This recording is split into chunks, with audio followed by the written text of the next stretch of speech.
Speaker ಅವರು ಹೇಳ್ತಾ ಇದ್ದಾರೆ ಚರ್ಚೆ ನಡೆಸೋಣ, ಸಮಯ ಕೊಡ್ತೀನಿ ಅಂತ. ಪ್ರತಿಪಕ್ಷದವರು ಹೇಳ್ತಾ ಇದ್ದಾರೆ ಚರ್ಚೆಗೆ ಬರ್ತೀವಿ, ಆದರೆ ಅದಕ್ಕಿಂತ ಮೊದಲು ಇವೆಲ್ಲ ಕ್ರಮಗಳಾಗಲಿ ಅಂತ ಹೇಳ್ತಿದ್ದಾರೆ.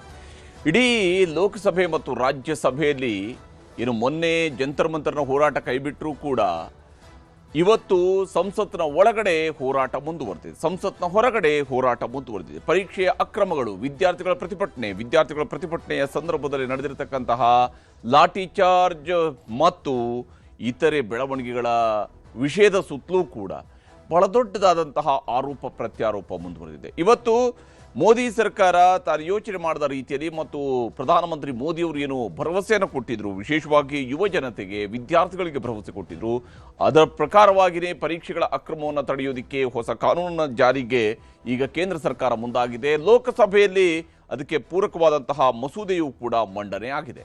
ಪರೀಕ್ಷಾ ಅಕ್ರಮಗಳ ತಡೆಗೆ ಹೊಸ ಕಾನೂನನ್ನು ತರೋದಕ್ಕೆ ಈಗ ಮೋದಿ ಸರ್ಕಾರ ಹೊರಟಿದೆ.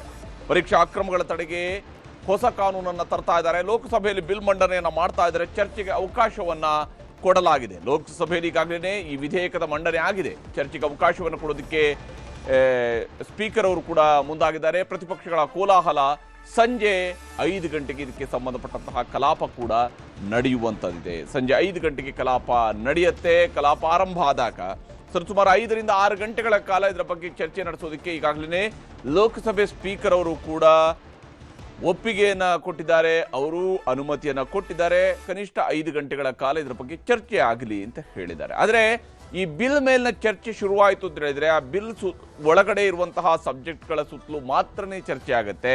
ಆದರೆ ಬಿಲ್ನ ಆಚೆ ನಡೆದಿರ್ತಕ್ಕಂತಹ ಘಟನೆಗಳ ಬಗ್ಗೆ ಚರ್ಚೆ ಆಗೋದಿಕ್ಕೆ, ಈ ಬಿಲ್ ತರೋದಕ್ಕೆ ಪೂರ್ವದಲ್ಲಿ ಆಗಿರ್ತಕ್ಕಂತಹ ಘಟನೆಗಳ ಬಗ್ಗೆ ಚರ್ಚೆ ಮಾಡೋದಕ್ಕೆ ಪ್ರತಿಪಕ್ಷಗಳು ಒತ್ತಾಯವನ್ನ ಮಾಡ್ತಾ ಇದ್ದಾವೆ. ಹಾಗಾದ್ರೆ ಏನೇನು ನಡೀತಿದೆ, ಯಾವ್ಯಾವ ಸ್ವರೂಪದಲ್ಲಿ ಇಲ್ಲಿ ಆಗ್ತಾ ಇದೆ ಅನ್ನೋದು ನಾವು ಗಮನಿಸಬೇಕು. ಚರ್ಚೆಗೆ ಬನ್ನಿ ಅಂತ ಕೇಳ್ತಾ ಇದ್ದಾರೆ. ಹೊಸ ಬಿಲ್, ಹೊಸ ಕಾನೂನು, ಸಾರ್ವಜನಿಕ ಪರೀಕ್ಷೆಗಳು ಅಕ್ರಮ ತಡೆಗಟ್ಟುವಿಕೆ ತಿದ್ದುಪಡಿ ವಿಧೇಯಕ 2026 ಇದನ್ನ ಮಂಡನೆ ಮಾಡಿದ್ದಾರೆ ಜಿತೇಂದ್ರ ಸಿಂಗ್ ಅವರು. ಸಾರ್ವಜನಿಕ ಪರೀಕ್ಷೆಗಳು ಅಕ್ರಮ ತಡೆಗಟ್ಟುವಿಕೆ ವಿಧೇಯಕ 2024ಕ್ಕೆ ತಿದ್ದುಪಡಿಯಾಗಿ 26ರ ಹೊಸ ವಿಧೇಯಕವನ್ನು ತರಲಾಗಿದೆ. ಇಲ್ಲಿ ಸಂಸತ್ನಲ್ಲಿ ಬಿಲ್ ಮಂಡನೆ ಮಾಡಿದ್ದಾರೆ ಪ್ರಧಾನಿ ಕಾರ್ಯಾಲಯದ ರಾಜ್ಯ ಸಚಿವರಾಗಿರುವಂತಹ ಜಿತೇಂದ್ರ ಸಿಂಗ್ ಅವರು ಈ ಒಂದು ಮಸೂದೆಯನ್ನ ಇವತ್ತು ಲೋಕಸಭೆಯಲ್ಲಿ ಮಂಡನೆ ಮಾಡಿದ್ದಾರೆ. ಪ್ರಧಾನಿ ಕಾರ್ಯಾಲಯದ ರಾಜ್ಯ ಖಾತೆ ಸಚಿವರು ಬಿಲ್ ಮಂಡನೆ ವೇಳೆಯೂ ಕೂಡ ವಿದ್ಯಾರ್ಥಿಗಳ ಮೇಲಿನ ಹಲ್ಲೆಯನ್ನ ಪ್ರತಿಪಕ್ಷಗಳು ಖಂಡಿಸಿದ್ವು. ಆದರೆ ಬಿಲ್ ಮಂಡನೆ ಆಗುವಂತಹ ಸಂದರ್ಭದಲ್ಲೂ ಕೂಡ ಈ ವಿಚಾರದ ಬಗ್ಗೆ ಪ್ರಸ್ತಾಪ ಆಯಿತು. ಪ್ರತಿಪಕ್ಷಗಳವರು ಇದನ್ನು ಖಂಡಿಸುವಂತಹ ಕೆಲಸವನ್ನ ಮಾಡಿದ್ರು. ಅಷ್ಟೇ ಅಲ್ಲದೆ ಈ ಒಂದು ಬಿಲ್ಗೆ ಸಂಬಂಧಪಟ್ಟಂತೆ ಚರ್ಚೆಗೂ ಮುಂಚಿತವಾಗಿ ಗೃಹ ಸಚಿವರು ಸದನದಲ್ಲಿ ಉತ್ತರವನ್ನು ಕೊಡಬೇಕು, ವಿದ್ಯಾರ್ಥಿಗಳ ಕ್ಷಮೆ ಕೇಳಬೇಕು ಅನ್ನುವಂತಹ ಪಟ್ಟನ್ನ ಪ್ರತಿಪಕ್ಷಗಳು ಹಿಡಿದಿದ್ದಾವೆ. ಬಿಲ್ ಮೇಲಿನ ಚರ್ಚೆಯನ್ನು ಮಾಡೋಣ, ಆದರೆ ಬಿಲ್ಗೂ ಮೊದಲು ಗೃಹ ಸಚಿವರು ಸದನಕ್ಕೆ ಉತ್ತರವನ್ನು ಕೊಡಬೇಕು, ವಿದ್ಯಾರ್ಥಿಗಳ ಕ್ಷಮೆಯನ್ನು ಕೇಳಬೇಕು ಅನ್ನುವಂತಹ ಪಟ್ಟನ್ನ ಪ್ರತಿಪಕ್ಷಗಳು ಹಿಡಿದಿದ್ದಾವೆ. ಈ ಮೂಲಕವಾಗಿ ಬಿಲ್ ವಿಚಾರ ನಂತರ, ಅದಕ್ಕಿಂತ ಮೊದಲು ಇವೆಲ್ಲ ಆಗಬೇಕು ಅಂತೇಳಿ ಪ್ರತಿಪಕ್ಷಗಳವರು ಕೇಳ್ತಾ ಇದ್ದಾರೆ. ಇವತ್ತು ಸದನದ ಒಳಗಡೆ ಏನು ನಡೀತು ಅನ್ನೋದನ್ನು ನಿಮ್ಗೆ ತೋರಿಸ್ತೀನಿ. For leave to introduce the public examinations bracket prevention of unfair means amendment bill 2026 to amend the public examination prevention of unfair means bill 2024. ಹೀಗೆ ಬಿಲ್ ಮಂಡನೆ ಮಾಡಿದ ನಂತರ ಇದಕ್ಕೆ 6 ಗಂಟೆಗಳ ಕಾಲ ಚರ್ಚೆಗೆ ಅವಕಾಶವನ್ನು ಕೊಡ್ತೀವಿ ಅನ್ನೋದನ್ನು ಸ್ಪೀಕರ್ ಅವರು ಹೇಳಿದರು.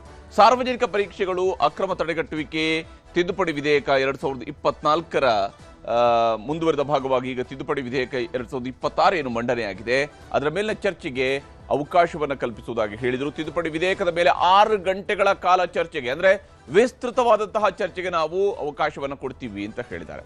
ಅಂದ್ರೆ ಬಿಲ್ ಮೇಲಿನ ಅಂಶಗಳ ಬಗ್ಗೆ ಚರ್ಚೆ ಆಗುತ್ತೆ. ಆಗ ಬಿಲ್ ಒಳಗಡೆ ಆಗಿರುವಂತಹ ಬಿಲ್ನಲ್ಲಿ ತಂದಿರತಕ್ಕಂಥ ಅಂಶಗಳನ್ನು ಮಾತ್ರ ಉಲ್ಲೇಖ ಮಾಡಿಕೊಂಡು ಚರ್ಚೆಯನ್ನು ಮಾಡಬೇಕಾಗತ್ತೆ. ಬಿಲ್ನಲ್ಲಿರುವಂತಹ ಬಿಲ್ನ ಸಾಧಕ ಬಾಧಕಗಳ ಬಗ್ಗೆ ಮಾತ್ರ ಚರ್ಚೆಯನ್ನು ಮಾಡಬೇಕಾಗತ್ತೆ. ಅಗತ್ಯವಿದ್ದರೆ ಇನ್ನಷ್ಟು ಕಾಲಾವಕಾಶವನ್ನು ಕೊಡ್ತೀವಿ ಅಂತೇಳಿ ಸ್ಪೀಕರ್ ಅವರು ಭರವಸೆಯನ್ನು ಕೊಟ್ಟಿದ್ದಾರೆ.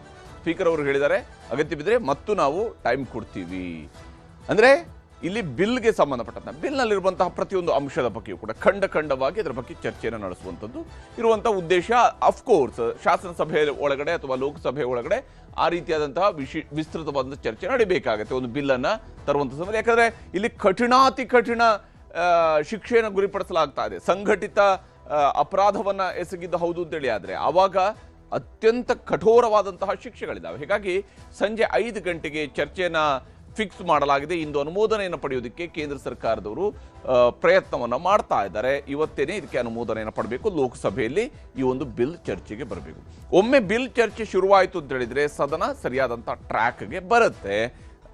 ಆದರೆ ಪ್ರತಿಪಕ್ಷಗಳವರು ಇದಕ್ಕೆ ಒಪ್ಪೋದಕ್ಕೆ ತಯಾರಿಲ್ಲ. ಲೋಕಸಭೆಯಲ್ಲಿ ಇಂದು ಅನುಮೋದನೆ ಪಡೆದು ನಾಳೆ ರಾಜ್ಯಸಭೆಯಲ್ಲಿ ಈ ಒಂದು ಮಸೂದೆಯನ್ನು ಮಂಡನೆ ಮಾಡಬೇಕು ಅನ್ನೋಂಥದ್ದು ಆಡಳಿತ ಪಕ್ಷದ ಯೋಚನೆಯಾಗಿದೆ. ಆಡಳಿತ ಪಕ್ಷ ಅದಕ್ಕೆ ಬೇಕಾದಂತಹ ತಯಾರಿಯನ್ನ ಮಾಡಿಕೊಂಡಿರುವಂಥದ್ದು. ಇವತ್ತು ಲೋಕಸಭೆಯಲ್ಲಿ, ನಾಳೆ ರಾಜ್ಯಸಭೆಯಲ್ಲಿ. ಇವತ್ತು ಬಿಲ್ ಮಂಡನೆ ಆದ ನಂತರ ಸದನದ ಒಳಗಡೆ ಸಚಿವ ಕಿರಣ್ ರಿಜಿಜು ಹಾಗೆ ಸ್ಪೀಕರ್ ಓಂ ಬಿರ್ಲಾ ಅವರು ಏನು ಹೇಳಿದ್ದಾರೆ ಅನ್ನೋದು ನಿಮ್ಗೆ ತೋರಿಸ್ತೀವಿ. तख्तियां लहराने से विधेयक पर विचार नहीं आता। मैं आग्रह करता हूं आपसे कि इस विधेयक पर 6 घंटे और इससे भी अधिक माननीय सदस्य का विचार रखना चाहेंगे तो मैं 6 घंटे से भी बढ़ाकर जो सदन का मत होगा उस मत के अनुसार समय बढ़ा दूंगा, ताकि सबके मत आए, सबके विचार आए और देश के विद्यार्थी जो विधेयक आ रहे हैं निश्चित रूप से उसके प्रभावी कदम उठाए हैं, उसमें मत जाए। इतना महत्वपूर्ण बिल पर आपने पर्याप्त समय दिया और इतने ज्यादा अमेंडमेंट का नोटिस भी आए हैं। जब अमेंडमेंट का नोटिस आया इसका मतलब कई सदस्य इस महत्वपूर्ण बिल पे अपना मत रखना चाहते हैं। तो एक तरफ तो इतना अमेंडमेंट का नोटिस आए हैं, आपने आश्वासन भी दिया कि पर्याप्त समय देंगे, तो फिर यहाँ चर्चा को रोकने के लिए ये नारेबाजी क्यों कर रहे हैं, मुझे ये समझ में नहीं आ रहे हैं। और इतना important bill, public examination prevention of unfair means जैसे बिल को चर्चा के लिए रोकना, ये बहुत गलत मैसेज भेज रहा है। ಹೀಗೆ ನಾವು ಈ ಬಿಲ್ ತಂದಿದ್ದೀವಿ, ಇನ್ನೂ ಕೂಡ ನೀವು ಯಾಕೆ ಚರ್ಚೆಗೆ ಮುಂದಾಗ್ತಿಲ್ಲ ಅನ್ನೋದು ನಮ್ಗೆ ಅರ್ಥ ಆಗ್ತಿಲ್ಲ ಅಂತ ಹೇಳಿ ಕಿರಣ್ ರಿಜಿಜು ಅವರು ಪ್ರತಿಪಕ್ಷಗಳವರನ್ನ ಕೇಳುವ ಪ್ರಯತ್ನವನ್ನು ಕೂಡ ಮಾಡಿದರು. ಪ್ರತಿಪಕ್ಷದವರು ಕೇಳ್ತಾ ಇರುವಂಥದ್ದು, ನಮಗೆ ಚರ್ಚೆಯನ್ನು ಮಾಡೋದಕ್ಕಿಂತ ಮುಂಚಿತವಾಗಿ ಇಲ್ಲಿ ಗೃಹ ಸಚಿವರು ಉತ್ತರವನ್ನು ಕೊಡಬೇಕು, ಕ್ಷಮೆ ಕೇಳಬೇಕು ಅಂತ ಪಟ್ಟು ಹಿಡಿದಿದ್ದಾರೆ. ಇದು ಕೇವಲ ಲೋಕಸಭೆಗೆ ಸೀಮಿತ ಆಗಲಿಲ್ಲ, ಇದು ರಾಜ್ಯಸಭೆಯಲ್ಲೂ ಕೂಡ ಇದೇ ವಿಚಾರ ಪ್ರಸ್ತಾಪ ಆಗಿದೆ. ಇವತ್ತು ಮಲ್ಲಿಕಾರ್ಜುನ ಖರ್ಗೆ ಅವರು ಈ ವಿಚಾರವನ್ನು ಪ್ರಸ್ತಾಪ ಮಾಡಿದ್ರು. ಮಲ್ಲಿಕಾರ್ಜುನ ಖರ್ಗೆ ಅವರು ಕೂಡ ಅದೇ ಆಕ್ರೋಶವನ್ನು ಹೊರಹಾಕಿದ್ರು, ಅಮಿತ್ ಶಾ ಅವರ ವಿರುದ್ಧ ಹೊರಹಾಕಿದ್ರು, ಕೇಂದ್ರ ಸರ್ಕಾರದ ವಿರುದ್ಧ ಆಗ್ರಹವನ್ನ ಮಾಡಿದ್ರು. Never happened in the history of India that the boys were beaten and they were dragged. The palace and Amit Shah is responsible. ಹೀಗೆ ಸದನವನ್ನ ಯಾವಾಗ ಖರ್ಗೆಯವರು ಆಕ್ರೋಶವನ್ನು ಹೊರಹಾಕೋದಕ್ಕೆ ಶುರು ಮಾಡಿದ್ರು, ಇಮಿಡಿಯೇಟ್ ಆಗಿ ಸದನವನ್ನ ಸಭಾಪತಿಯವರು ಮುಂದೂಡಿಕೆ ಮಾಡಿದ್ರು ಉಪರಾಷ್ಟ್ರಪತಿಗಳು. ಇನ್ನು ಹೊಸ ಬಿಲ್, ಹೊಸ ಕಾನೂನು ರಚನೆ ಆಗ್ತಾ ಇದೆ, ಹೊಸ ಮಸೂದೆಯನ್ನು ತಂದಿದ್ದಾರೆ. ಅದಕ್ಕೆ ಅನುಮೋದನೆಯನ್ನು ಪಡ್ಕೊಂಡು ಹೊಸ ಕಾನೂನು ರೂಪಿಸೋದಕ್ಕೆ ಈಗ ಕೇಂದ್ರ ಸರ್ಕಾರ ಮುಂದಾಗಿದೆ. ಪ್ರಶ್ನೆ ಪತ್ರಿಕೆ ಲೀಕ್ ಮಾಡಿದವರಿಗೆ ಕಠಿಣ ಶಿಕ್ಷೆಯನ್ನು ಒದಗಿಸುವಂಥದ್ದು ಈ ಒಂದು ಬಿಲ್ನಲ್ಲಿರುವಂತಹ ಬಹಳ ಮುಖ್ಯವಾಗಿರುವಂತಹ ಅಂಶ. ಇದೊಂದು ವೇಳೆ ವೈಯಕ್ತಿಕ ಕೃತ್ಯ ಅಂತೇಳಿ ಆದರೆ, ಅಂದರೆ ಯಾವುದೇ ವ್ಯಕ್ತಿ ವೈಯಕ್ತಿಕವಾಗಿ ಈ ಪೇಪರ್ ಲೀಕ್ ಮಾಡಿದ್ರು ಅಂತೇಳಿ ಆದರೆ ಅಂಥವ್ರಿಗೆ 10 ವರ್ಷಗಳ ಕಾಲ ಜೈಲು ಶಿಕ್ಷೆ, 50 ಲಕ್ಷ ರೂಪಾಯಿವರೆಗೆ ದಂಡವನ್ನು ವಿಧಿಸುವಂಥದ್ದು ಈ ಮಸೂದೆಯಲ್ಲಿ ಇದೆ. ಹಾಗೆಯೇ ಒಂದು ವೇಳೆ ಸಂಘಟಿತ ಕೃತ್ಯ ಅಂತೇಳಿ ಸಾಬೀತಾದರೆ ಆಗ 7 ವರ್ಷಗಳ ಜೈಲು ಶಿಕ್ಷೆ, 10 ಕೋಟಿ ರೂಪಾಯಿವರೆಗೆ ದಂಡ. ಸಂಘಟಿತವಾಗಿ ಒಬ್ಬರಿಗಿಂತ ಹೆಚ್ಚು ಜನ ಸೇರಿ ಈ ಒಂದು ಸಂಘಟಿತ ಕೃತ್ಯ ಎಸಗಿದ್ರೆ, ಸಾಮಾನ್ಯವಾಗಿ ಪೇಪರ್ ಲೀಕ್ ಅನ್ನುವಂಥದ್ದು ಸಂಘಟಿತ ಕೃತ್ಯ ಆಗಿರುತ್ತೆ. ಹೀಗಾಗಿ ಈ ಸಂಘಟಿತ ಕೃತ್ಯಕ್ಕೆ ಅತಿ ದೊಡ್ಡದಾದಂತಹ ಶಿಕ್ಷೆಯ ಪ್ರಮಾಣವನ್ನ ಇದರಲ್ಲಿ ಇನ್ಕ್ಲೂಡ್ ಮಾಡ್ಕೊಂಡಿದ್ದಾರೆ. ಅಕ್ರಮದ ತನಿಖೆಗೆ 2 ತಿಂಗಳ ಗಡುವನ್ನ, ಅಂದ್ರೆ 2 ತಿಂಗಳ ಒಳಗಡೆ ಈ ಅಕ್ರಮದ ಬಗ್ಗೆ ತನಿಖೆಯನ್ನು ಮಾಡಿ ಮುಗಿಸ್ಬೇಕು. ಆ ಸ್ವರೂಪದಲ್ಲಿ ಅಂದ್ರೆ ಮಿಷನ್ ಮೋಡ್ನಲ್ಲಿ ಇದರ ಬಗ್ಗೆ ತನಿಖೆ ಆಗಬೇಕು. ಒಂದು ವೇಳೆ ಅಕ್ರಮ ಆಯಿತು ಅಂತೇಳಿ ಆದರೆ ಆಗ ಇಮ್ಮಿಡಿಯೇಟ್ ಆಗಿ ತನಿಖೆ ಶುರು ಆಗಬೇಕು. 2 ತಿಂಗಳ ಗಡುವಿನ ಒಳಗಡೆ ತನಿಖೆಯನ್ನು ಮಾಡಿ ಮುಗಿಸ್ಬೇಕು. ಅಷ್ಟೇ ಅಲ್ಲ, ಅದರ ಜೊತೆಗೇನೆ 3 ತಿಂಗಳ ಒಳಗಡೆ ಇದಕ್ಕೆ ತೀರ್ಪು ಕೂಡ ಹೊರಬರಬೇಕು ಅನ್ನುವಂಥದ್ದು. ಅಂದರೆ ಅಕ್ರಮದ ತನಿಖೆಗೆ 2 ತಿಂಗಳ ಗಡುವನ್ನು ಕೊಟ್ಟಿದ್ದು ಮುಂದುವರೆದು ಈ ಒಂದು ಪ್ರಕರಣಗಳು, ಇಂತಹ ಪ್ರಕರಣಗಳು ಬಂದಾಗ ಪ್ರಕರಣದ ಬಗ್ಗೆ ಶೀಘ್ರದಲ್ಲೇ, ಅಂದರೆ ದೇಶದ ಇಡೀ ವ್ಯವಸ್ಥೆ ವಿದ್ಯಾರ್ಥಿಗಳ ಮಾರಣ ಹೋಮಕ್ಕೆ, ಇದು ರಾಹುಲ್ ಗಾಂಧಿಯವರ ಮಾತು. ಆದರೆ ಈ ಕಾನೂನಲ್ಲಿರ್ತಕ್ಕಂತಹ ಅಂಶ ಬಹಳ ಮುಖ್ಯವಾಗಿರುವಂತಹ ಅಂಶ ಅಂದರೆ ನೀವು 2 ತಿಂಗಳ ಒಳಗಡೆ ತನಿಖೆ ಆಗಬೇಕು. ಅಷ್ಟೇ ಅಲ್ಲದೆ 3 ತಿಂಗಳ ಒಳಗಡೆ ತೀರ್ಪು ಪ್ರಕಟಿಸಬೇಕು. 3 ತಿಂಗಳ ಒಳಗಡೆ ತೀರ್ಪು ಬಂತು ಅಂತ ಹೇಳಿದಾಗ ಸಹಜವಾಗಿಯೇ ತಪ್ಪಿತಸ್ಥರಿಗೆ ವೇಗವಾಗಿ ಶೀಘ್ರದಲ್ಲೇ ಶಿಕ್ಷೆಗೆ ಗುರಿಪಡಿಸೋದಕ್ಕೆ ಸಾಧ್ಯ ಆಗ್ತದೆ. ಮತ್ತು ಅದಕ್ಕಾಗಿ ಫಾಸ್ಟ್ ಟ್ರ್ಯಾಕ್ ಕೋರ್ಟ್ಗಳನ್ನು ಸ್ಥಾಪಿಸಬೇಕು ಅಂದರೆ ಈಗಾಗಲೇ 5 ಫಾಸ್ಟ್ ಟ್ರ್ಯಾಕ್ ಕೋರ್ಟ್ಗಳನ್ನು ಸ್ಥಾಪಿಸಿದ್ದಾರೆ. ಆ 5 ಫಾಸ್ಟ್ ಟ್ರ್ಯಾಕ್ ಕೋರ್ಟ್ಗಳು ಕೂಡ ಇಲ್ಲಿ ಬಹುಮುಖ್ಯ ಆಗ್ತವೆ. ಅದರ ಮೂಲಕವಾಗಿ ಇಡೀ ಪ್ರಕರಣದ ಬಗ್ಗೆ ತನಿಖೆಯನ್ನು ನಡೆಸಿ ಬಹಳ ವೇಗವಾಗಿ ತೀರ್ಪನ್ನು ಪ್ರಕಟಿಸೋದಕ್ಕೆ ಸಾಧ್ಯ ಆಗುತ್ತೆ. ಇನ್ನು ರಾಹುಲ್ ಗಾಂಧಿ ಅವರು ಕೂಡ ಈ ವಿಚಾರದಲ್ಲಿ ಮಾತನಾಡಿದ್ದಾರೆ. ಅಂದರೆ ಏನು ಪ್ರತಿಭಟನೆಗಳು ನಡೆದಿದ್ದಾವೆ, ಹೋರಾಟ ನಡೆದಿದೆ, ಲಾಠಿ ಚಾರ್ಜ್ ನಡೆದಿದೆ, ಈ ವಿಚಾರಗಳಿಗೆ ಮಾತನಾಡಿದ್ದಾರೆ. ಬಿಹಾರದಲ್ಲಿ ಪ್ರತಿಭಟನಾ ವಿದ್ಯಾರ್ಥಿಗಳ ಮೇಲೆ AK-47 ಮೂಲಕವಾಗಿ ಗುಂಡು ಹಾರಿಸಿರುವಂತಹ ಕೆಲಸವೂ ಕೂಡ ಆಗಿದೆ ಅನ್ನುವ ಆರೋಪವನ್ನ ರಾಹುಲ್ ಗಾಂಧಿ ಮಾಡಿದ್ದಾರೆ. ಅಷ್ಟೇ ಅಲ್ಲದೆ ದೆಹಲಿಯಲ್ಲಿ ನಡೆದಂತಹ ಪ್ರತಿಭಟನೆಯ ಸಂದರ್ಭದಲ್ಲಿ ದೆಹಲಿಯಲ್ಲಿ ಪ್ಯಾಲೆಟ್ ಗನ್ಗಳನ್ನು ಬಳಕೆ ಮಾಡಿರುವಂಥದ್ದು ಕೂಡ ಕಂಡು ಬಂದಿದೆ ಅನ್ನುವಂಥದ್ದು. ಬಿಹಾರದಲ್ಲಿ ಪ್ರತಿಭಟನಾ ವಿದ್ಯಾರ್ಥಿಗಳ ಮೇಲೆ AK-47 ಮೂಲಕ ಗುಂಡು ಹಾರಿಸಿದ್ದಾರೆ ಅನ್ನುವಂಥ ಆರೋಪವನ್ನು ಮಾಡಿದ್ದಾರೆ. 100 ವಿದ್ಯಾರ್ಥಿಗಳನ್ನು ಬಂಧಿಸಿ FIR ಹಾಕಲಾಗಿದೆ ಅನ್ನುವಂಥ ಆರೋಪವನ್ನು ಕೂಡ ಇದೇ ಸಂದರ್ಭದಲ್ಲಿ ರಾಹುಲ್ ಗಾಂಧಿ ಮಾಡಿದ್ದಾರೆ. ಕೇಂದ್ರ ಸರ್ಕಾರದ ವಿರುದ್ಧ ಈ ಆರೋಪಗಳನ್ನು ಮಾಡಿದ್ದಾರೆ. ಮತ್ತು ಮಿಸ್ಟರ್ ಮೋದಿ ನಿಮ್ಮ ಭರವಸೆ ಏನಾಯಿತು ಅನ್ನುವಂತಹ ಪ್ರಶ್ನೆಯನ್ನು ಕೂಡ ಈ ಸಂದರ್ಭದಲ್ಲಿ ರಾಹುಲ್ ಗಾಂಧಿ ಕೇಳಿದ್ದಾರೆ. FIR ತೆಗೆಯೋ ಬದಲು ಹೊಸ FIR ಆಗ್ತಾ ಇದ್ದಾವೆ. ನೀವು ಒಂದು ಕಡೆಯಲ್ಲಿ ವಿದ್ಯಾರ್ಥಿಗಳಿಗೆ FIR ಅನ್ನು ತೆಗಿತೀವಿ ಅಂತ ಹೇಳ್ತೀರಿ, ಮತ್ತೊಂದು ಕಡೆಯಲ್ಲಿ ಹೊಸ FIR ಗಳನ್ನು ದಾಖಲಿಸಲಾಗ್ತಾ ಇದೆ. ದೆಹಲಿಯಲ್ಲಿ ಪೆಲೆಟ್ ಗನ್, ಬಿಹಾರದಲ್ಲಿ AK-47 ಬಳಕೆ ಆಗಿದೆ. ಹೀಗಾಗಿ ಉತ್ತರ ಪ್ರದೇಶ, ಪಶ್ಚಿಮ ಬಂಗಾಳದಲ್ಲಿ ಇದೇ ಮಾದರಿಯಲ್ಲಿ ಹಲ್ಲೆಗಳನ್ನು ನಡೆಸಲಾಗಿದೆ ಅಂತ ಹೇಳಿ ಆರೋಪವನ್ನು ಮಾಡಿದ್ದಾರೆ. ಸರ್ಕಾರದ ಮೇಲೆ ವಿಶ್ವಾಸ, ನಂಬಿಕೆ ಇಲ್ಲ ಅನ್ನುವಂಥದ್ದನ್ನು ನಾನು ಈಗಾಗಲೇ ಹೇಳಿದ್ದೆ.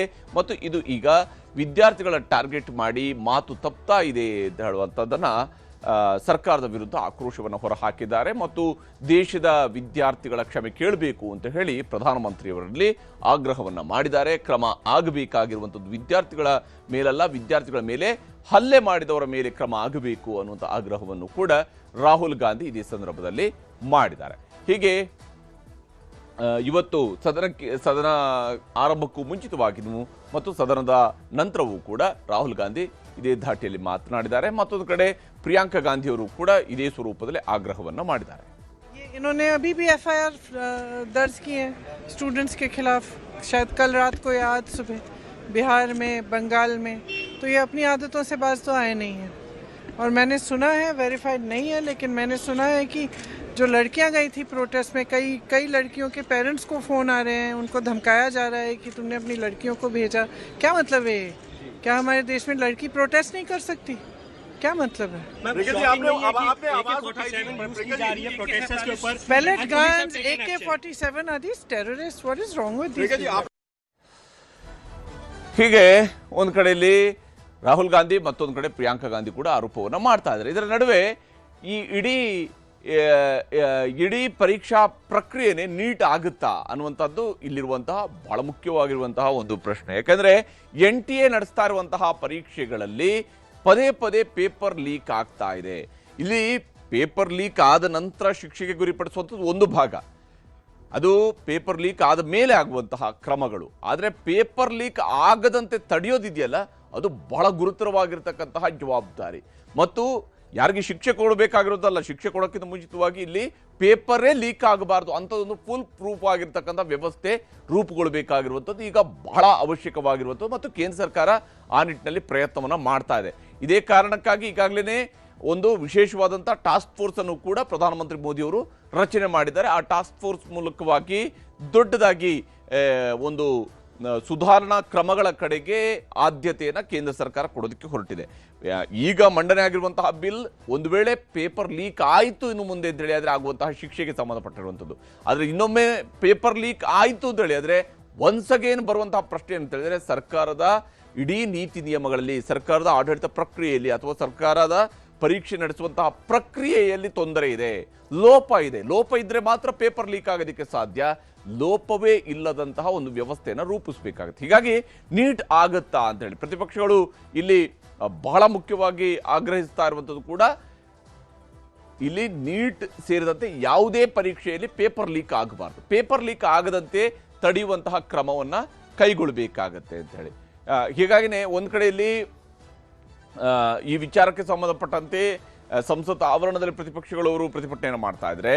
ಮತ್ತೊಂದು ಕಡೆಯಲ್ಲಿ ಗೃಹ ಸಚಿವರು ಚರ್ಚೆಯ ಮೇಲೆ ಚರ್ಚೆಯನ್ನು ನಡೆಸ್ತಾ ಇದ್ದಾರೆ. ವಿಶೇಷವಾಗಿ JP ನಡ್ಡಾ ಮತ್ತು ಕಿರಣ್ ರಿಜಿಜು ಇವರಿಬ್ಬರನ್ನು ಕೂಡ ಕರೆಸಿಕೊಂಡು ಅವರ ಜೊತೆ ಕೂಡ ಚರ್ಚೆಯನ್ನ ಮಾಡಿದ್ದಾರೆ. ಹಾಗೆಯೇ ಸುಪ್ರೀಂ ಕೋರ್ಟ್ ಕೂಡ ಈ ವಿಚಾರದಲ್ಲಿ ಇವತ್ತು ವಿಚಾರಣೆಯನ್ನು ಕೈಗೆತ್ತಿಕೊಂಡಿದೆ. ಲಾಠಿ ಚಾರ್ಜ್ ವಿಚಾರದಲ್ಲಿ ತೀವ್ರ ಅಸಮಾಧಾನವನ್ನು ವ್ಯಕ್ತಪಡಿಸಿದೆ. ಯಾಕಂದ್ರೆ ಶಾಂತಿಯುತ ಪ್ರತಿಭಟನೆ ನಡೆಸೋದಕ್ಕೆ ಅವಕಾಶ ಇದೆ ನಮ್ಮಲ್ಲಿ, ಅಂಥವರ ಮೇಲೆ ಪ್ರತಿಭಟನೆ ನಡೆಸುವಂಥ ಲಾಠಿ ಚಾರ್ಜ್ ಮಾಡುವಂಥದ್ದು ಸರಿಯಾದ ಕ್ರಮ ಅಲ್ಲ ಅನ್ನುವಂಥದ್ದನ್ನು ಸುಪ್ರೀಂ ಕೋರ್ಟ್ ಕೂಡ ಹೇಳಿದೆ. ಹೀಗಾಗಿ ಸರ್ಕಾರ ಈಗ ಆಗ್ರಹಿಸ್ತಾ ಇರುವಂಥ ಪ್ರತಿಪಕ್ಷಕ್ಕೆ ನೀವು ಈ ಬಿಲ್ ಮೇಲಿನ ಚರ್ಚೆಗೆ ಬನ್ನಿ ಅಂತೇಳಿ. ಆದರೆ ಈ ಬಿಲ್ ಮೇಲಿನ ಚರ್ಚೆಗೆ ಈಗ ಪ್ರತಿಪಕ್ಷಗಳವರು ಮುಂದಾಗ್ತಾರಾ ಅಥವಾ ತಾವು ಹೇಳ್ತಾ ಇರುವಂಥ ರೀತಿಯಲ್ಲಿ ನಿಲುವಳಿ ಸೂಚನೆ ಅಡಿಯಲ್ಲಿ ಮೊದಲಿಗೆ ಚರ್ಚೆ ಆಗಬೇಕು ಅನ್ನೋಂಥದ್ದಕ್ಕೆ ಆಗ್ರಹಿಸ್ತಾರಾ? ಈಗಾಗಲೇ ಕೇಂದ್ರ ಸರ್ಕಾರ ಕೊಟ್ಟಿದ್ದಂಥ ಭರವಸೆ ಪ್ರಕಾರ ಯಾವುದೇ ರೀತಿಯ ಚರ್ಚೆಗೆ ಸಿದ್ಧ ಅಂತ ಹೇಳಿದ ಕಾರಣಕ್ಕಾಗಿ ಎರಡೂ ಕಡೆಯಲ್ಲೂ ಕೂಡ ತಿಕ್ಕಾಟ ಮುಂದುವರಿತಾ ಇದೆ. ಈಗ ದೆಹಲಿಯಲ್ಲಿ ಫೈನಲ್ ಆಟ ನಡೆಯೋದಿದೆ. ಕ್ಲೈಮ್ಯಾಕ್ಸ್ ಹಂತವನ್ನು ಈಗಾಗಲೇ ಸಂಪುಟದ ಸಸ್ಪೆನ್ಸ್ ಬಂದು ನಿಂತಿದೆ. ಕ್ಲೈಮ್ಯಾಕ್ಸ್ ಹಂತಕ್ಕೆ ಬಂದು ತಲುಪಿರುವಂಥದ್ದು ಸಂಪುಟದ ಸಸ್ಪೆನ್ಸ್. ದೆಹಲಿಯಲ್ಲಿ ಇದಕ್ಕೆ ಸಂಬಂಧಪಟ್ಟಂತೆ ಈಗಾಗಲೇ ಮುಖ್ಯಮಂತ್ರಿ DK ಶಿವಕುಮಾರ್ ಹಾಗೆಯೇ ಸಿದ್ದರಾಮಯ್ಯನವರು, BK ಹರಿಪ್ರಸಾದ್ ಇವರೆಲ್ಲರೂ ಕೂಡ ದೆಹಲಿಗೆ ಹೋಗ್ತಾ ಇದ್ದಾರೆ. ದೆಹಲಿಯಲ್ಲಿ ಸರಣಿ ಸಭೆಗಳು ನಡೆಯೋದಿದೆ. ವಾರದೊಳಗೆ ಎಲ್ಲವೂ ಕೂಡ ಫೈನಲ್ ಆಗುವಂತಹ ನಿರೀಕ್ಷೆ ಇದ್ದೇ ಇದೆ. ಸಂಪುಟದ ಜೊತೆಗೆ ಸರ್ಕಾರಿ ಕೆಲಸಗಳು ಕೂಡ ಬಲು ಜೋರಾಗಿ ಸಾಗ್ತಾ ಇರುವಂಥದ್ದು. ಇವತ್ತು ಮುಖ್ಯಮಂತ್ರಿಯವರು ಇವತ್ತು ಸಂಜೆ ದೆಹಲಿಯಲ್ಲಿ ಕರ್ನಾಟಕದ ಎಲ್ಲ ಸಂಸದರುಗಳ ಸಭೆಯನ್ನು ಕರೆದಿದ್ದಾರೆ. ಆ ಸಭೆಯ ಮೂಲಕವಾಗಿ ರಾಜ್ಯದ ಅಹವಾಲುಗಳ ಬಗ್ಗೆ ಚರ್ಚೆಯನ್ನು ಕೈಗೆತ್ತಿಕೊಳ್ಳುವಂಥದ್ದು ಮುಖ್ಯಮಂತ್ರಿಯವರ ಬಹಳ ಪ್ರಮುಖವಾಗಿರುವಂತಹ ಉದ್ದೇಶ. ಇದರ ಜೊತೆಗೇನೆ ತಮ್ಮ ಪಕ್ಷದ ಕೆಲಸವನ್ನ, ಅಂದರೆ ವಿಶೇಷವಾಗಿ ತಮ್ಮ ಸಂಪುಟದ ಕೆಲಸವನ್ನ ಮಾಡೋದಿಕ್ಕೂ ಕೂಡ ಶಿವಕುಮಾರ್ ಅವರು ಮುಂದಾಗಿದ್ದಾರೆ. DK ಶಿವಕುಮಾರ್ ಸಂಪುಟ ವಿಸ್ತರಣೆಯ ಸರ್ಕಸ್ ನಡೀತಾ ಇದ್ದು ದೆಹಲಿಯಲ್ಲಿ ಅದಕ್ಕೆ ಬೇಕಾದಂತಹ ಸೂತ್ರವನ್ನ ಹೆಣೆಯಲಾಗ್ತಾ ಇದೆ. ಶಿವಕುಮಾರ್ ಅವರು ತಮ್ಮ ಸಂಪುಟದ ವಿಸ್ತರಣೆಗೆ ಸಂಬಂಧಪಟ್ಟಂತಹ ಸೂತ್ರವನ್ನ ರೆಡಿ ಮಾಡ್ತಾ ಇದ್ದಾರೆ. ದೆಹಲಿಯಲ್ಲಿ ಮುಖ್ಯಮಂತ್ರಿಗಳಿದ್ದಾರೆ. ದೆಹಲಿಗೆ ಸಿದ್ದರಾಮಯ್ಯ ಮತ್ತು BK ಹರಿಪ್ರಸಾದ್ ಅವರು ಕೂಡ ದೆಹಲಿಗೆ ಹೊರಟಿದ್ದಾರೆ. ಇಬ್ಬರು ಕೂಡ ದೆಹಲಿಗೆ ಹೊರಟಿದ್ದಾರೆ. ವಿದ್ಯಾರ್ಥಿಗಳ ಪ್ರತಿಭಟನೆ ಗಲಾಟೆಯ ವಿಚಾರದಲ್ಲಿ ರಾಹುಲ್ ಬ್ಯುಸಿ ಆಗಿದ್ರು ಮತ್ತು ಅಲ್ಲಿ ಕೇಂದ್ರದಲ್ಲಿ ಸಂಸತ್ ಅಧಿವೇಶನವೂ ಕೂಡ ನಡೀತಾ ಇದೆ. ನಾಳೆ ರಾಹುಲ್ ಗಾಂಧಿ ಜೊತೆಗೆ ಮೀಟಿಂಗ್ ಬಹುತೇಕ ಫಿಕ್ಸ್ ಆಗ್ತಾ ಇದೆ. ನಾಳೆಯೇ ಲಿಸ್ಟ್ ಫೈನಲ್ ಆಗುವಂತಹ ಸಾಧ್ಯತೆ ಇದೆ. ಇನ್ನು ಬಾಕಿ ಉಳಿದಿರುವಂಥದ್ದು ಒಂದು ಸುತ್ತಿನ ಸಭೆ ಮಾತ್ರ. ಅದು ರಾಹುಲ್ ಗಾಂಧಿ, ಮಲ್ಲಿಕಾರ್ಜುನ ಖರ್ಗೆ ಅವರ ಜೊತೆಗೆ ಒಂದು ಸುತ್ತಿನ ಸಭೆಯನ್ನು ನಡೆಸಿ ಫೈನಲ್ ಮಾಡುವಂಥದ್ದು ಮಾತ್ರ ಬಾಕಿ ಉಳಿದಿದೆ. ವಾರದೊಳಗೆ ಎಲ್ಲದಕ್ಕೂ ಕೂಡ ಸ್ಪಷ್ಟತೆ ಸಿಗುವಂತಹ ಸುಳಿವನ್ನ ಮುಖ್ಯಮಂತ್ರಿಯವರು ಕೂಡ ನೀಡಿದ್ದಾರೆ. ವಾರದೊಳಗೇನೆ ಎಲ್ಲವಕ್ಕೂ ಕೂಡ ಸ್ಪಷ್ಟತೆ ಸಿಗಬಹುದು ಅಂತೇಳಿ ಮುಖ್ಯಮಂತ್ರಿಯವರು ಕೂಡ ಸುಳಿವು ನೀಡಿದ್ದಾರೆ. ಆ ಮೂಲಕ ಸಂಪುಟ ವಿಸ್ತರಣೆಯನ್ನು ಆದಷ್ಟು ಬೇಗನೆ ಮಾಡಬೇಕು. ಮುಂದೆ ಆಗಸ್ಟ್ 6ನೇ ತಾರೀಕಿಗೆ ಮುಖ್ಯಮಂತ್ರಿಯವರು ಈಗಾಗಲೇ ರಾಜ್ಯ ಅಧಿವೇಶನದ ನಿರ್ಧಾರವನ್ನು ಕೂಡ ಕೈಗೊಂಡಿರೋದ್ರಿಂದಾಗಿ ಎಲ್ಲದಕ್ಕೂ ಕೂಡ ಅದಕ್ಕಿಂತ ಪೂರ್ವದಲ್ಲಿನೇ ತಮ್ಮ ಸಂಪುಟ ವಿಸ್ತರಣೆ ಮಾಡಿಕೊಂಡು ಪೂರ್ಣ ಪ್ರಮಾಣದ ಸರ್ಕಾರದೊಂದಿಗೆ ಆಡಳಿತವನ್ನು ನಡೆಸುವಂಥದ್ದು, ಆ ಮೂಲಕ ಪ್ರತಿಪಕ್ಷಗಳವರಿಗೂ ಕೂಡ ಉತ್ತರ ಕೊಡೋದಕ್ಕೆ ರೆಡಿ ಆಗುವಂಥದ್ದು ಶಿವಕುಮಾರ್ ಅವರ ಪ್ಲಾನ್ ಆಗಿದೆ. ಈ ವಿಚಾರದಲ್ಲಿ ಸಂಪುಟ ವಿಸ್ತರಣೆಗೆ ಸಂಬಂಧಪಟ್ಟಂತೆ ಯಾರೆಲ್ಲ ಏನು ಹೇಳಿದ್ದಾರೆ ಅಂತ ನಿಮ್ಗೆ ತೋರಿಸ್ತೀನಿ. ಕ್ಯಾಬಿನೆಟ್ ವಿಚಾರ ತಾವೆಲ್ಲ ಆತುರದಲ್ಲಿದ್ದೀರಿ. ಐ ಥಿಂಕ್ ಈ ವಾರದೊಳಗೆ ಕಂಪ್ಲೀಟ್ ನಾನು ಎಲ್ಲ ಎಕ್ಸಸೈಸ್ನ ಫೈನಲೈಸ್ ಮಾಡ್ತೀನಿ. ಕ್ಯಾಬಿನೆಟ್ ವಿಚಾರ ತಾವೆಲ್ಲ ಆತುರದಲ್ಲಿದ್ದೀರಿ. ಐ ಥಿಂಕ್ ಈ ವಾರದೊಳಗೆ ಕಂಪ್ಲೀಟ್ ನಾನು ಎಲ್ಲ ಎಕ್ಸಸೈಸ್ನ ಫೈನಲೈಸ್ ಮಾಡ್ತೀನಿ. ಸಂಪುಟದ ವಿಸ್ತರಣೆ ಬಗ್ಗೆ ಈಗಾಗಲೇ ಅವರು ಒಂದೆರಡು ರೌಂಡ್ಸ್ ಚರ್ಚೆ ಆಗಿದೆ ಹೈಕಮಾಂಡ್ನವ್ರ ಜೊತೆ. ಇವತ್ತು ಕೂಡ ಆಗ್ಬೋದು ಅಂತ ಅಂದ್ಕೊಳ್ತೇನೆ. ಒಂದು ವೇಳೆ ಅದಾದರೆ ಅನುಮತಿ ಸಿಕ್ಕಿದ್ರೆ ಸಂಪುಟ ವಿಸ್ತರಣೆ ಕೂಡ ಆಗುವಂಥ ಸಾಧ್ಯತೆಗಳಿದ್ದಾವೆ. ಬಹುಶಃ ಈ ವಾರದೊಳಗೆ ಮಾಡ್ತಾರೆ ಅನ್ನೋ ನಂಬಿಕೆ ಆಗಿದೆ. ಇಷ್ಟೊಂದು ಜನದ ಹೆಸರಿದೆ. ನಮ್ಮ ಮೈಸೂರಲ್ಲೂ ಕೂಡ ದೊಡ್ಡ ದೊಡ್ಡ ಲೀಡರ್ಗಳಿದ್ದಾರೆ. ಸೊ ಅವರು ಕೂಡ ಮಂತ್ರಿಗಳಾಗುವಂಥ ಸಂಭಾವನೀಯತೆ ಇರುತ್ತೆ. ಸೊ ನೋಡ್ಬೇಕು ಏನು ತೀರ್ಮಾನ ಆಗುತ್ತೆ. ಇಲ್ಲಿ ಸಂಪುಟದ ವಿಚಾರಕ್ಕಾಗಿ ದೆಹಲಿಗೆ ಹೋಗಿರುವಂಥವರು ಸಂಪುಟದ ಸೂತ್ರದಲ್ಲಿ ಯಾವೆಲ್ಲ ಚರ್ಚೆಗಳಾಗ್ತಿದ್ದಾವೆ ಅನ್ನೋದ್ರ ಕೂಡ ಗಮನಿಸಬೇಕು. ಆಕಾಂಕ್ಷಿಗಳ ಪ್ರಾಂತ್ಯ ಸಮುದಾಯವಾರು ಸಮಾಲೋಚನೆಯೂ ಕೂಡ ಈಗಾಗಲೇ ನಡೆಸಲಾಗಿದೆ. ಯಾರಿಗೆ ಅವಕಾಶವನ್ನು ಮಾಡಿಕೊಡಬೇಕು ಅಂತೇಳಿ ಜವಾಬ್ದಾರಿ ಸಾಮರ್ಥ್ಯದ ಬಗ್ಗೆಯೂ ಕೂಡ ಹೈಕಮಾಂಡ್ಗೆ ಮನವರಿಕೆ ಮಾಡಿಕೊಡುವಂತಹ ಕೆಲಸವನ್ನು ನಾಯಕರುಗಳು ಮಾಡಿದ್ದಾರೆ. ಸಂಘಟನೆ ಪಕ್ಷನಿಷ್ಠೆ ಕೂಡ ಸಚಿವ ಸ್ಥಾನಕ್ಕೆ ಪರಿಗಣನೆಗೆ ಬರುತ್ತೆ. ಇವೆಲ್ಲದರ ಆಧಾರದ ಮೇಲೆಯೇ ಸಂಪುಟಕ್ಕೆ ಅವರನ್ನ ಪರಿಗಣನೆಗೆ ತೆಗೆದುಕೊಳ್ತಾರೆ. ಮತ್ತು ವಿಶೇಷವಾಗಿ ಹೊಸ ಮುಖಗಳಿಗೆ ಮಣೆ ಹಾಕಿದ್ರೆ ಆಗುವಂತಹ ಲಾಭಗಳ ಬಗ್ಗೆಯೂ ಕೂಡ ಚರ್ಚೆಯನ್ನು ನಡೆಸ್ತಾ ಇದ್ದಾರೆ. ಹೊಸ ಮುಖಗಳಿಗೆ ಅವಕಾಶವನ್ನು ಮಾಡಿಕೊಡಬೇಕು ಅನ್ನುವಂತಹ ಉದ್ದೇಶ ಸಹಜವಾಗಿಯೇ ಮುಖ್ಯಮಂತ್ರಿಗಳಲ್ಲಿ ಇದೆ. ಮೊದಲ ಬಾರಿಗೆ ಗೆದ್ದವರಿಗೆ ಅವಕಾಶವನ್ನು ಮಾಡಿಕೊಡಬೇಕು. ಹಾಗೇನಾದರೂ ಮಾಡಿದರೆ ನಮಗೆ ಹೆಚ್ಚಿನ ಲಾಭ ಆಗ್ಬೋದು. ಯಾಕಂದರೆ ಮುಂದಿನ ಒಂದು 15-20 ವರ್ಷಗಳಿಗೆ ಒಂದು ನಾಯಕತ್ವವನ್ನು ನಾವು ಬಿಲ್ಡ್ ಮಾಡ್ದಂಗೆ ಆಗುತ್ತೆ ಅನ್ನುವಂತಹ ಒಂದು ಉದ್ದೇಶವೂ ಕೂಡ ಇದರಲ್ಲಿ ಇದೆ. ಇನ್ನು ಹಿರಿಯ ಕಿರಿಯರ ಮಿಶ್ರಣದ ಸಂಪುಟದ ಫಾರ್ಮುಲಾ ಬಗ್ಗೆ ಚರ್ಚೆಯನ್ನು ನಡೆಸಲಾಗ್ತಾ ಇದೆ.